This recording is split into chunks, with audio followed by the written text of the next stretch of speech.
you have weird matchday rituals? Cristiano Ronaldo has more than a few bizarre ones. Here are 5 rituals to weird you right out.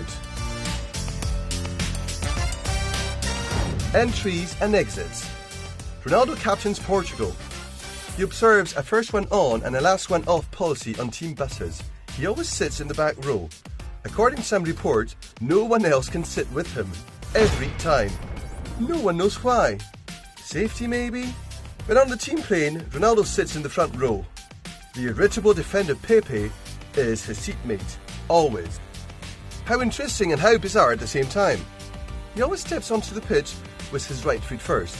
He likes to be the last one from his team to come on. And his famously favourable haircut gets an adjustment at half time. And then there's the bit about mirrors. Mirror gazing. We're not sure if Ronaldo did this with Real Madrid or does this with Juventus. But before every match as a Red Devil, CR7 stared at himself in the mirror. Wordlessly. It wasn't vanity, or at least not just vanity. It was about psyching himself up from what was coming. He can't walk past his reflection without admiring it. Wayne Rooney observed Ronaldo's locker room prep at Old Trafford. It was always the same. Every match, before the team goes out for the warm-up, he runs through the same routine. The kit goes on, the boots go on. Not long after, Ronnie turns to his reflection and stares, psyching himself up for the game.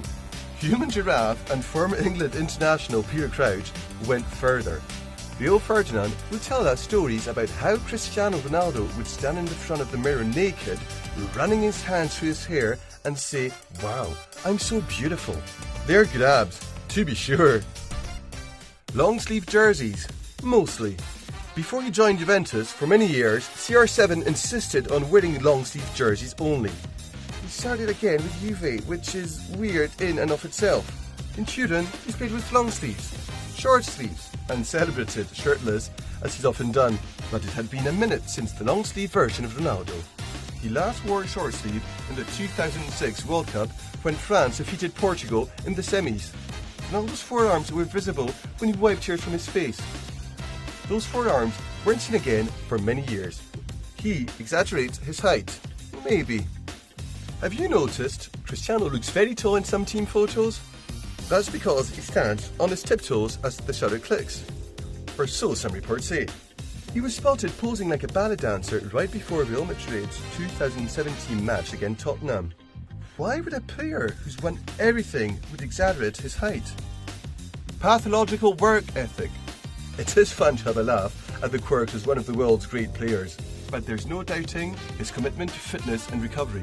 Former teammate Phil Neville revealed how far the Portuguese was willing to go. After major matches in the Champions League, he would return to Old Trafford at 3 a.m. CR7 would then submerge himself in an ice bath for all his muscles. That's why Roy Keane, Paul Scholes, David Beckham and Ruud van Nistelrooy have the utmost respect for him. So there you have it. Ronaldo does more post-match push-ups in the shower than most. Seriously? But all of the weirdness is in the service of excellence. And his extensive mental and physical prep, odd as it might be, makes him undeniably one of the top players of all time.